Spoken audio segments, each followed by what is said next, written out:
دنیا میں بہت کم ایسی قومی ریاستیں ہیں جن کو فلاحی ریاست کہا جا سکتا ہے۔ سویڈن کا شمار دنیا کی فلاحی ریاستوں میں ہوتا ہے۔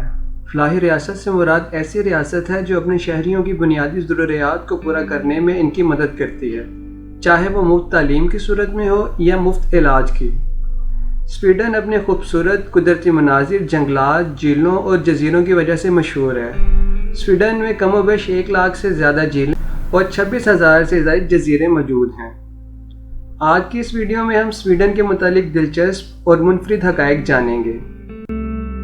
اپنے اس چینل پر ہم دنیا کے مختلف ممالک کے متعلق دلچسپ حقائق لے کر حاضر ہوتے ہیں۔ اگر آپ ان دلچسپ اور منفرد حقائق سے محظوظ ہونا چاہتے ہیں تو آپ سے گزارش ہے کہ چینل کو سبسکرائب کریں اور بیل آئیکن پر کلک کریں تاکہ ہمارا اور آپ کا ساتھ مزید مضبوط ہو جائے۔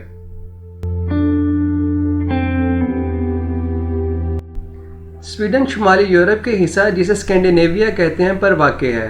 سویڈن کے ہمسایہ ممالک میں فن لینڈ، ڈنمارک اور ناروے شامل ہیں۔ سویڈن ڈنمارک کے ساتھ ایک برج کے ذریعے جڑا ہوا ہے۔ سویڈن کی آب و ہوا ملک کے مختلف حصوں میں مختلف ہے۔ شمال میں سویڈن کے علاقے بہت زیادہ سرد ہیں جبکہ جنوب میں موسم معتدل ہے، مگر سردیاں یہاں پر بھی بہت زیادہ سرد ہوتی ہیں۔ سویڈن کی کل آبادی تقریباً 1 کروڑ سے زائد ہے اور یہ رقبے کے لحاظ سے یورپ کا 4تھا بڑا ملک ہے۔ سویڈن کا اصل نام کنگڈم آف سویڈن ہے۔ سویڈن میں آئینی بادشاہت رائج ہے۔ آئینی بادشاہت سے مراد ایسا نظام ہے جس میں بادشاہ کے پاس طاقت برائے نام ہوتی ہے اور اصل طاقت کا مرکز وہ لوگ ہوتے ہیں جن کو عوام نے اپنے ووٹوں سے منتخب کیا ہو۔ ملک میں پارلیمانی حکومت قائم ہے جس میں طاقت کا سرچشمہ وزیر اعظم ہوتا ہے۔ سویڈن 1985 میں یورپی یونین کا ممبر بنا اور سویڈن نے نیٹو میں شمولیت سے انکار کر دیا تھا۔ سویڈن میں سب سے زیادہ بولے جانے والی زبان سویڈش ہے، مگر اس کے ساتھ ساتھ فینش، یڈش، سیمی اور رومانی زبان بھی بولی جاتی ہے۔ سویڈن کو انتظامی لحاظ سے 25 صوبوں یا کاؤنٹیز میں تقسیم کیا گیا ہے۔ یہ صوبے ملک کے 3 مختلف علاقوں میں موجود ہیں۔ اسٹاکلی ہوم سویڈن کا دارالحکومت ہے اور سویڈن کا سب سے بڑا شہر یہی ہے۔ سویڈن تقریباً 10,000 سال پہلے آباد ہوا۔ ہزاروں سالوں تک یہاں کے لوگ شکار پر گزارا کرتے تھے، مگر سویڈش لوگوں کی تقدیر تب بدلی جب پہلی صدی عیسوی میں انہوں نے رومن امپائر کے ساتھ تجارت شروع کر دی اور سویڈن کا نام بھی اسی وقت کے ایک قبیلے سویڈ ٹرائب پر ہے۔ یہ قبیلہ 5ویں صدی میں اتنا طاقتور ہو گیا کہ اس نے دوسرے علاقوں پر حملے اور قبضے شروع کر دیے اور یہی وہ لوگ تھے جن کو وائکنگز یعنی قزاق بھی کہا گیا۔ یہ دوسروں کی لوٹی ہوئی چیزوں سے تجارت کرتے اور منافع کماتے۔ 16ویں اور 17ویں صدی میں سویڈن کا شمار دنیا کی سپر پاور میں ہوتا تھا، مگر 18ویں صدی میں وقت کے ساتھ ساتھ اس کی طاقت میں کمی ہوتی گئی۔ ہم نے اکثر بچپن میں سنا ہے کہ فلاں جگہ سورج کبھی غروب نہیں ہوتا۔ جی ہاں، گرمیوں میں سویڈن کے شمالی حصے میں سورج مہینوں تک چڑھا رہتا ہے اور ایک لمحے کے لیے بھی سورج غروب نہیں ہوتا۔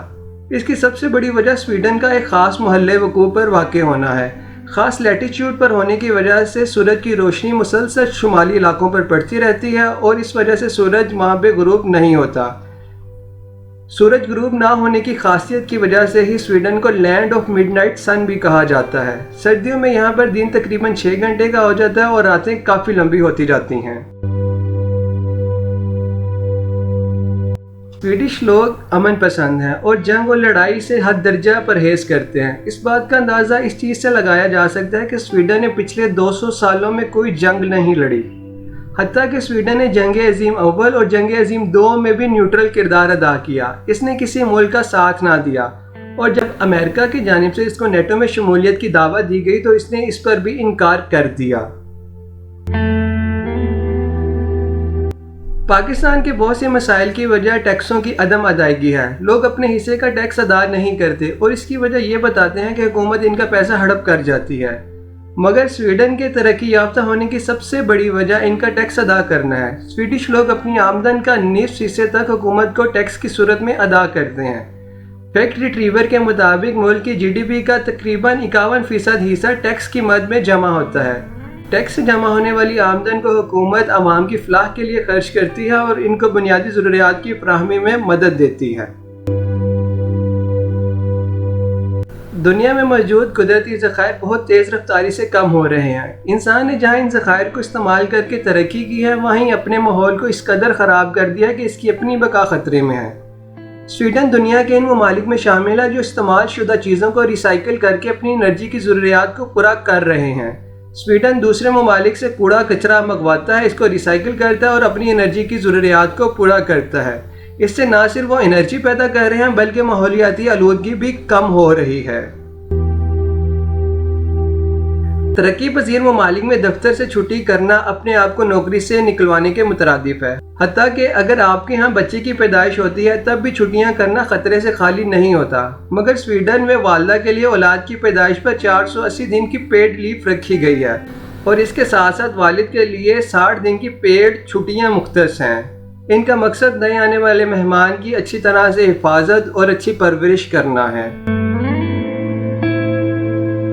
انسانی دماغ بہتر کام تب کر سکتا ہے جب وہ پریشانیوں سے دور ہو۔ یہی وجہ ہے کہ سویڈن کے لوگ ذہین ہیں اور وہ اپنا دماغ نئی نئی ایجادات کرنے میں لگاتے ہیں۔ سویڈن کی مشہور ایجادات میں پیس میکر، ریفریجریٹر، کمپیوٹر ماؤس، سمندری پروپیلر اور ایسٹرونومیکل لینس ہیں۔ یہ چیزیں یا تو سویڈن میں ایجاد ہوئیں یا ان کا موجد کوئی سویڈش تھا۔ ہم میں سے تقریباً ہر کسی نے کینڈی کرش کھیلی ہے۔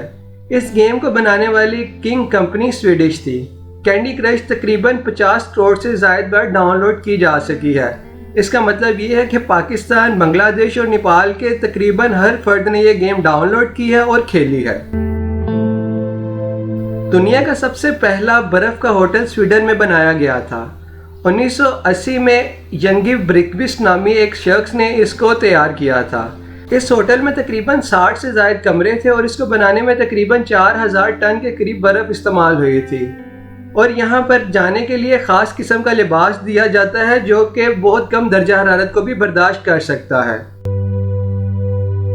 یہ دنیا عجیب و غریب مناظر کی ہماج گاہ ہے۔ ہر طرف کوئی نہ کوئی منفرد نظارہ نظر آتا ہے۔ ایک ایسا ہی عجیب و غریب منظر سویڈن میں ہر سال مارچ اور ستمبر میں نظر آتا ہے، جب سویڈن کے شمال میں آرکٹک سرکل کے اوپر خوبصورت سبز اور نیلی روشنیاں آسمان پر نمودار ہوتی ہیں۔ یہ روشنیاں خاص قسم کے ایلیمنٹس کے ایٹماسفیئر سے ٹکراؤ کی وجہ سے پیدا ہوتی ہیں اور بہت ہی دلکش منظر پیش کرتی ہیں۔ جہاں سویڈن کے متعلق بہت سی اچھی باتیں ہیں، وہاں سویڈش لوگوں کی سب سے بری بات ان کا لادین ہونا ہے۔ ملک کی آبادی کا تقریباً 86% حصہ ایسا ہے جو خدا سے انکاری ہے۔ پرانے وقتوں میں سویڈن کے لوگ عیسائیت کے پیروکار تھے، مگر وقت گزرنے کے ساتھ ساتھ اور سائنسی ایجادات کی وجہ سے یہ لوگ لادین ہوتے گئے۔ بہت سے لوگ یہ بات تو جانتے ہیں کہ سویڈن میں بہت سے جنگلات ہیں، مگر اکثر لوگ یہ بات نہیں جانتے کہ ملک کی سرزمین کا تقریباً آدھا حصہ ہی جنگلات سے ڈھکا ہوا ہے۔ سویڈن گورنمنٹ کے مطابق ملک کا کل رقبہ تقریباً 4,47,435 اسکوائر کلومیٹر ہے، اور جبکہ اس میں سے 2,80,650 اسکوائر کلومیٹر جنگلات سے ڈھکا ہوا ہے۔